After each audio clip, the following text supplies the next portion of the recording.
It was a rivalry weekend, wasn't it? Hey, I'm Adrian, and welcome to the weekend recap. So many big matches. Derby della Capitale, the Derby d'Italia, El Clásico, and of course, the Klassieker. And that reminds me, of course, the latest Roots of the Rivalry was a great one in my opinion. Really proud of how the video turned out. So if you haven't checked it out yet, be sure you do to find out what divides Feyenoord and Ajax. It's one of the better rivalries in Europe. They don't allow away support for a reason. Also, the way that Cruyff left Ajax to go to Feyenoord and do what he did, what a master of the sport, but... And by the way, Ajax hosted Feyenoord in what was a massive match in the Eredivisie. I mean, the Klassieker is always a massive match, given the cultural aspects behind it and the rivalry between Amsterdam and Rotterdam, etc. But this one had potential title ramifications. Feyenoord came in with a 3-point lead, went 2-1 down at halftime, and ended up leaving with a 6-point lead. Well, Ajax were a few fingertips away from winning this one. What a comeback from Feyenoord, whom, by the way, if you haven't watched them yet this season, you're missing out. Naturally, as I was working on the Klassieker video, I had a vested interest in both teams, and so tuning into Feyenoord thrashing Shakhtar 7-1 midweek had me excited, and they continued to deliver with some beautiful Arne Slot football at the Johan Cruyff Arena this weekend. Nice comeback to win 3-2 and take control of the league. It's theirs to lose, as they have the easier schedule than Ajax to close things out, but that's definitely a race you want to be paying attention to. All right, let's go to Italy. Well, what's happened with Fiorentina and Italiano? Just when about a month ago I thought they were dusted for the season, Italiano has turned things around in an incredible way for Fiorentina. With their win over Lecce this weekend, they have extended their unbeaten run 9 matches across all competitions, having won 7 in a row now. That is impressive. Italiano ball is hitting once again. Sure, there are matches in that run that you would absolutely expect them to win, but take nothing away from this achievement, man. As we all know at this point, the matches you should win are no guarantee. You still have to win them, right? You have to show up and beat those teams, no matter their level. AC Milan is a good example of that. One of the teams that Fiorentina beat in their 9-match unbeaten run. AC Milan having previously looked like they found a way to turn their terrible form around from, the beginning of January. They're now back to wobbling all over the place as they are winless in 4 matches after their 3-1 loss away to Udinese. Pereira put the hosts ahead after just 9 minutes, and despite Zlatan leveling with a penalty in the first half stoppage time, that score lasted just 2 minutes as Portuguese striker Beto made it 2-1 in the 6th minute of added time. That was his 9th of the season, by the way. Udinese would add a 3rd in the second half as defensively AC Milan were absolutely struggling, not their best. It's concerning because some of the issues they had previously or seemingly fixed, Pioli being stubborn and not wanting to change tactics, then he switched to a back 3. He wasn't giving players a chance, or all the players a chance. Then he went ahead and gave Malik Chow a chance, and he did well. He had injuries to deal with, like Maignan, but Maignan is back instead of Tatarusanu. And now once again, we're seeing a Milan that can't defeat Udinese or Salernitana in their last 2 matches. A Milan that looks like the one we got used to back in January. Not good from them. Relegation battle, Sampdoria and Hellas Verona, the teams in 18th and 19th, met in what was an incredibly important match for their potential Serie A survival. I mean, even so, it's going to be difficult for them, but a 3-1 Sampdoria victory ensured that they are staying close to Hellas Verona in the standings, moving within 4 points of them. Hellas themselves are still 5 points from safety, so like I said, it's still going to be very difficult for both sides to survive. Ahead of them, Sassuolo continued their great run and did Verona and Sampdoria a favor in beating Spezia 1-0. Atalanta finally ended their 4-match winless run as they beat Empoli 2-1. They needed that badly. They hadn't scored a single goal in their last 3 matches, just 1 goal scored in that 4-match winless run. With Cremonese and Bologna up next, they'll be hoping to build on this victory. Napoli, like I said, Kvara and Osimhen goals, rinse and repeat. Again, I say that lovingly, they are just so good, and being so good consistently is both a blessing and a curse.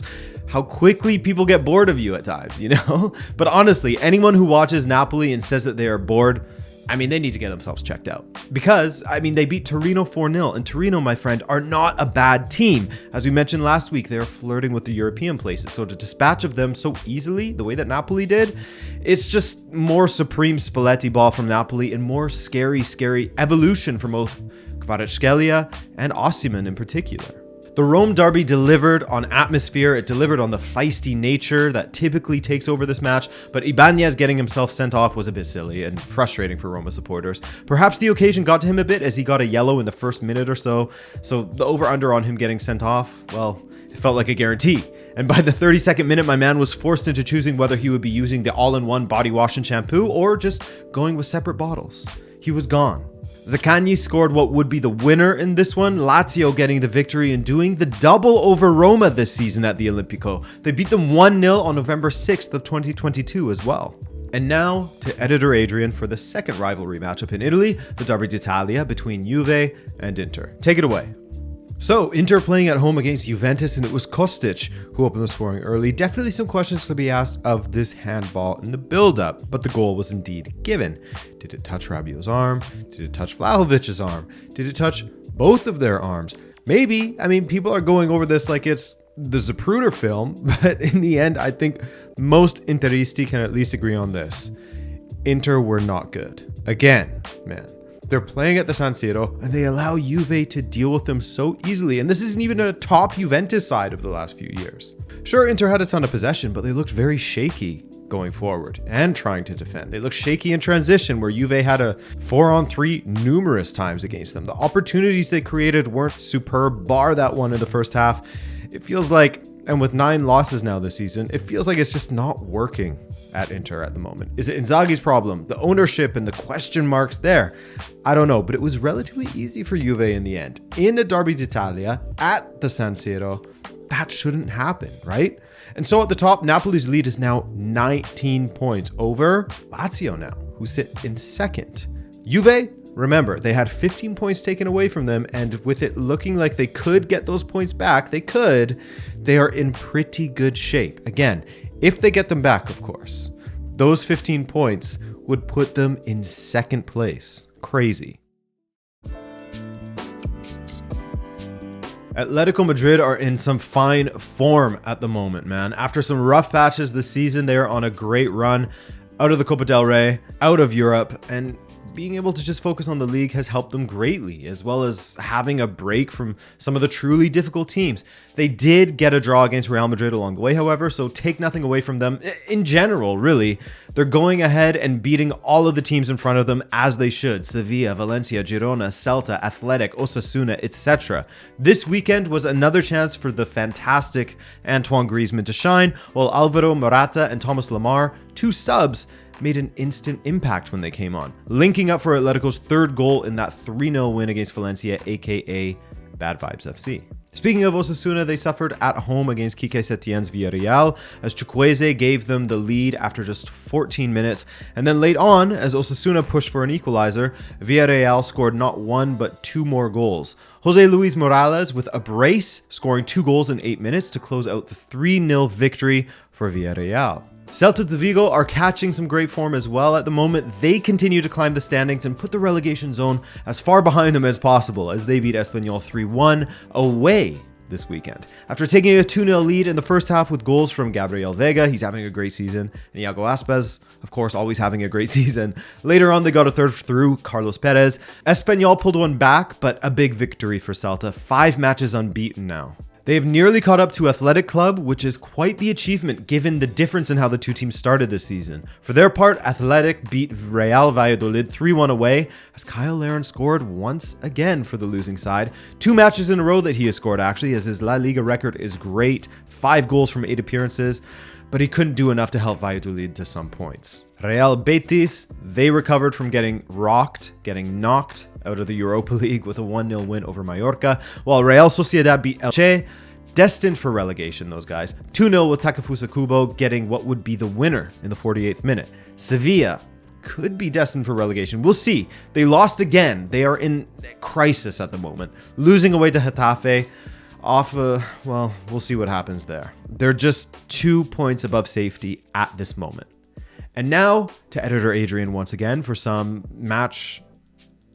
El Clásico? Yeah, whatever. He'll take it. El Clásico. Barça looking to extend their lead while Real looked to pull themselves closer. Well, Barcelona conceded pretty early with an own goal from Araujo, but that was about all of the threat that Real carried in that first half, And so Sergio Roberto scored against Real, his first time doing so, though he previously used to pick up a lot of assists against them back around, 2019. Real thought they had won it when Asensio guided the ball into the back of the net for 2-1, but nope. The slightest of offside calls. Offside is offside, right? And this was the correct call, but man, was that ever a sliver. And wouldn't you know it, Lewandowski, who has struggled for goals, played a big role in what would be the winner for Barcelona from Franck Kessié. 2-1 Barça as they take a commanding lead in La Liga with 12 points to the good and 12 matches to go. Atletico, look at them. Suddenly, they're just 5 points behind Real Madrid.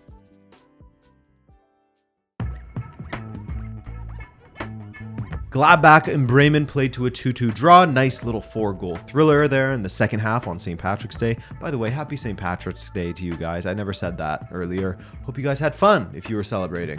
Werder were not dressed for the occasion, surprisingly, as they wore black and as they twice came from behind away to Gladbach to get the draw. Thuram and Neuhaus with the goals for Gladbach, while Marvin Duksch scored a brace. And yes, Füllkrug did indeed get an assist. We continue to monitor this man. We're scouting him. He has 15 goals and 5 assists from 24 appearances. That's decent, no? There were 2 shocks in Germany, and one of them came courtesy of Bochum, who have a habit of beating big teams at their home stadium. This weekend, they beat RB Leipzig 1-0. Leipzig clearly still sad about that horrendous drubbing that they took from City. Their keeper, Manuel Reimann, had to go Super Saiyan in goal for them, though dude made 9 saves in a man-of-the-match performance. That's a lot of saves. Union Berlin hosted Eintracht Frankfurt and take nothing from Union for their 2-0 win.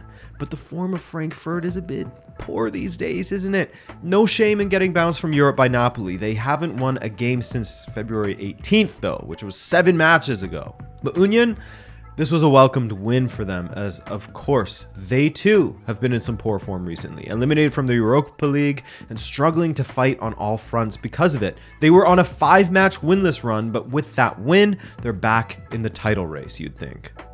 Maybe. We'll see, right? Time will tell. But speaking of the title race, Borussia Dortmund laid the gauntlet down for Bayern Munich this weekend as they hosted Köln, and they didn't care about what their friends and families would think. They invited Köln into the Signal Iduna Park and delivered 6 slaps in front of their loved ones and then sent them packing. 6-1 Borussia Dortmund. These fellas were 4-0 up after 36 minutes. And Daniel Malin was even contributing greatly. A goal and 2 assists for the guy who has struggled for much of the season, but has shown signs of life recently for Dortmund. Aller and Royce scoring twice, Guerrero with the other. Massive win. And how would Bayern Munich respond to that as they went away to Leverkusen? By the way, Xabi Alonso has done a lot for Leverkusen this season. They are by no means the best team in the league, of course not, but he has taken them off of life support and given them a fighting chance in each match. Well, this weekend, they had to batten down the hatches and hang on for dear life at times, but 2 second-half penalties helped them turn this match on its head and cancel out Kimmich's first-half goal. 2-1 Bayer Leverkusen, 3 wins in a row for them as they're starting to flirt with the European places, while Bayern have now relinquished their lead in the Bundesliga. Dortmund on 53 points, while Bayern are now just 1 point behind them, with Union and Freiburg chasing as well. Now in England, let's start with the FA Cup here as we run through these results. The semi-finalists are now known, by the way. The matchups are known for the semi-finals. First off, you had Sheffield United beating Blackburn 3-2, where Blackburn twice took the lead, only to relinquish it. And then in the 91st minute, Tommy Doyle won it for Sheffield United. Heartbreaker for Blackburn, but something Doyle will never forget, man. 91st minute winner in the FA Cup, come on. Vincent Kompany returned to the Etihad with his high-flying Burnley to take on his former club, Manchester City, and credit to Burnley, they didn't hide, and they tried to play positively, but perhaps they should have switched the game plan up at one point to give them a fighting chance. Or perhaps, when you're playing against an informed Haaland, De Bruyne, and incredibly talented Julian Alvarez, there's not much you can do. Another hat-trick for Haaland, his 6th of the season, as he is now on 42 goals from just 37 appearances. That's a silly amount of goals. That is elite level scoring rate, cream of the crop level of performances, generational level of performances. 6-0 City over Burnley. Brighton were taking on Grimsby Town, and these absolute chumps under De Zerbi only scored 5 goals? Jeez. I'm being sarcastic, of course, as it was 1-0 after 45 minutes, but it was a 1-0 that felt like it should have been far more than that. And in the second half, it all broke down, and Grimsby Town just couldn't hold them off any longer. 4 goals for Brighton in the second half. Ferguson with a brace, Marsh and Mitoma grabbing goals as well. And finally, we had Manchester United taking on Fulham, and Fulham looked pretty great in the opening exchanges, at least. They were pushing and pushing United. In fact, they had a 1-0 lead after the half thanks to a goal from Mitrovic. They were doing well, as United looked a bit out of sorts, didn't they? But then Willian took things into his own hands, pun intended. You know I had to hit him with that dad joke. Anyway, a great attack from United saw Anthony play in Sancho as he rounded the keeper. Reed went flying on his roller skates and out of the way. But Willian, he tracked back well and blocked it with his hand. No question on this one. Red card for Willian for the intentional handball to block a goal. Penalty, all that. But Marco Silva, in solidarity with his player, got himself sent off for yelling at the ref while they were at the VAR monitor. Following that, Mitrovic shoved the ref and got himself sent off as well. So yes, Fulham went from 1-0 up with 11 men on the pitch to losing Willian and Mitrovic, not to mention their coach, and also conceding a penalty from just one play. Bruno converted 1-1, and minutes later, Sabitzer finished off a nice attacking move with a cheeky outside of the boot finish. And finally, Bruno smashed in another one for 3-1. And so with the draw being made, United will play Brighton in one semi, while City will play Sheffield United in the other. And quickly through the Prem, we always spend the most time on the Prem, so we'll speed run it this time as we had the FA Cup from England already, and there were massive matches elsewhere in Europe that deserved most of the attention. So Arsenal continued their sparkling form at the top of the table with a 4-1 win over Crystal Palace, Bukayo Saka with 2 goals and an assist, yet another assist for Trossard as well, as he has bled into this team very nicely, very comfortable in this Arsenal side. Southampton and Tottenham drew 3-3 and sent Antonio Conte on a tirade that basically felt like he was goading Daniel Levy into sacking him, essentially saying that Spurs haven't won anything in years and they never will if the culture of the club doesn't change and blah, blah, blah. Things like this, you know? I'm sorry for laughing, but as a neutral, it's funny because it's the same thing every time with him. I even did a video on the life cycle of Antonio Conte, and he is following the script beautifully once again. Check that video out if you haven't already. Chelsea also conceded late, as Spurs did, meaning they could only draw 2-2 against Everton of all teams. Ellis Sims getting the equalizer in the 89th minute for the Toffees. What a second half though, eh? Nice goal from João Felix. Doucouré pulls one back. Havertz with the penalty to put Chelsea 2-1 up. And then that late equalizer from Ellis Sims. We also saw Leeds United get a 4-2 win over Wolves at Molineux. After going 3-0 up, they allowed Wolves to pull 2 back, but Rodrigo grabbed a 4th to make it uncomfortable for Leeds United. Leicester City failed to get a win. They could only manage a draw against Brentford, and that could be costly for them as they are 1 point above safety. But West Ham in 18th, they do have a match in hand. So Arsenal have an 8-point lead for now as they wait for City to play their match in hand. They'll have to wait a while given it's the international break after all, but the bottom of the table is where it's all at, man. Look at this. From 12th to 20th, it's all open. Just 4 points divide 12th from 20th. It's anyone's game with 9 matches left. And it's over here at Rabona TV. It is indeed the international break, so things will slow down a bit, but we will still have another video for you this week. That's for sure. I'm working on a video about a certain player who has vanished in some ways. You'll see. Ciao, guys. Thanks for watching.